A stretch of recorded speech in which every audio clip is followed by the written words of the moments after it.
दक्षिण विधानसभा क्षेत्र के सम्मानित निवासियों, गविष्ठी यात्रा के माध्यम से ये तो आप लोगों को हमने जो भारतीय संस्कृति में शास्त्रों में लिखा हुआ है वो बताया, लेकिन जब आप सामने ही हो तो आपसे पूछना चाहते हैं, आप बताओ, आप गाय को बलि मानते हो कि माता मानते हो? हाँ ठीक है। डिप्टी सीएम जो केशव मौर्य हैं, जब प्रयाग में घटना हुई थी तब भी उन्होंने अच्छा वक्तव्य दिया था। इससे पता चलता है कि उनके मन में तो भाव है, लेकिन वो मजबूर हैं। मुख्यमंत्री के आगे केवल बोल पाते हैं, इससे ज्यादा कुछ कर नहीं पाते। आगे क्या रणनीति रहेगी? हमारी रणनीति साफ है कि अब इस देश में हिंदू जाग रहा है, और हिंदू ही नहीं, अब तो देश में मुसलमान भी इस मामले में जाग गया है। वो सब कह रहे हैं कि गाय को माता घोषित करिए, जैसे कि भारत की परंपरा रही है। और अब वही व्यक्ति सत्ता में आएगा जो गाय को माता कहने में गर्व का अनुभव करेगा, और जो लोग गाय को माता कहने में हिचक रहे हैं, जिनकी जीभ लड़खड़ा रही है, अब उन लोगों को विराम लेना पड़ेगा। सरकार कह रही है कि अब हमारे लिए वो लोग डीजल पेट्रोल हो गए, हम नहीं खरीदेंगे उनको। बात यह है कि गौ माता जो है किसकी है?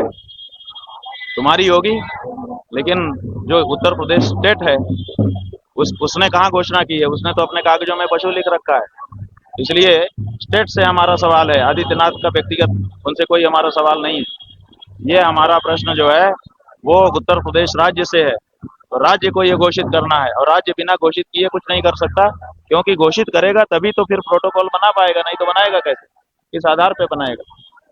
एक्सपोर्ट में उत्तर प्रदेश नंबर 1 पर है, क्या कहेंगे? ऐसा है कि यही तो विडंबना है कि एक तरफ जो है गेरुआ कपड़ा पहनने वाला जोगी मुख्यमंत्री है, और एक तरफ जो है उसका राज्य बीफ एक्सपोर्ट में नंबर 1 है। दोनों चीजें मैचिंग नहीं है, मिस मैच है, लेकिन बड़ी अच्छे से मैचिंग चल रही है 9 साल से। ये बताता है कि ये ढोंग हो रहा है, कपड़ा जो है वो अलग पहना जा रहा है, वो काम अलग किया जा रहा है, इसी को ढोंग कहते हैं। 2016 का योगी आदित्यनाथ का बयान था कि गाय को राष्ट्रपति राष्ट्रमाता घोषित किया जाए, लेकिन 2026 का भी बयान सामने आया कि राष्ट्रमाता घोषित करने की जरूरत नहीं था।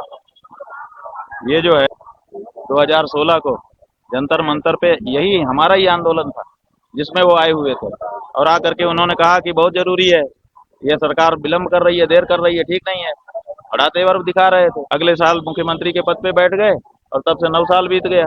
अब कहते हैं घोषणा करने की जरूरत नहीं है। ये कैसा दोहरा चरित्र है? ऐसा चरित्र तो किसी भी व्यक्ति का नहीं होना चाहिए, तो गेरुआ कपड़े पहनने वाले का तो कल्पना भी नहीं की जा सकती, लेकिन इनको कोई शर्म नहीं है। लूलो माल का उद्घाटन करते हैं, जो गौ मांस का घोषित रूप से विक्रेता है, उसका उद्घाटन करने के लिए गेरुआ कपड़ा पहन करके जाते हैं। गेरुआ कपड़ा ले जा रहा है जी, गेरुआ कपड़ा की मर्यादा इस समय नष्ट हो रही है। हम लोगों को बिल्कुल देखिए, अगर कोई सेना का ड्रेस पहन करके कोई ऐसा कार्य करे जो अनुचित हो, तो सेना के लोगों को गुस्सा आता है। कोई पुलिस का कपड़ा पहन करके अनुचित कार्य करे जो पुलिस के नहीं करना चाहिए, तो पुलिस के लोगों को गुस्सा आता है। उसी तरह से गेरुआ कपड़ा पहन करके अगर कोई अनुचित कार्य करे जो उसके लिए नहीं किया जाना चाहिए, तो गेरुआ कपड़ा पहन के जो लोग बैठे हैं उनको गुस्सा आता है। ये बहुत ब्लंडर हो रहा है। गाय को राष्ट्रमाता बनाने के लिए भी यहाँ आने से ठीक पहले 15 मिनट पहले मुस्लिम समाज के लोग यहाँ पर आए थे, और उन्होंने लिखित रूप से हमको कहा, पत्र दिया, और उसमें बहुत अच्छी भाषा भी उन्होंने लिखी है। उन्होंने कहा कि गौ माता को आप राष्ट्रमाता घोषित करिए, हम आपके साथ हैं। और हमको मौखिक रूप से भी उन्होंने कहा कि जहाँ भी जरूरत हो हमको बुलाइए, हम आप हिंदुओं की मांग के साथ हैं। आप समझिए कि जब मुस्लिम भी गाय को माता कहने में नहीं हिचक रहा है, ऐसे समय में ये वाजपेयी, ये संघी हिंदू ये हिचक रहे हैं, इसका मतलब मुस्लिमों से भी गए बीते हैं ये।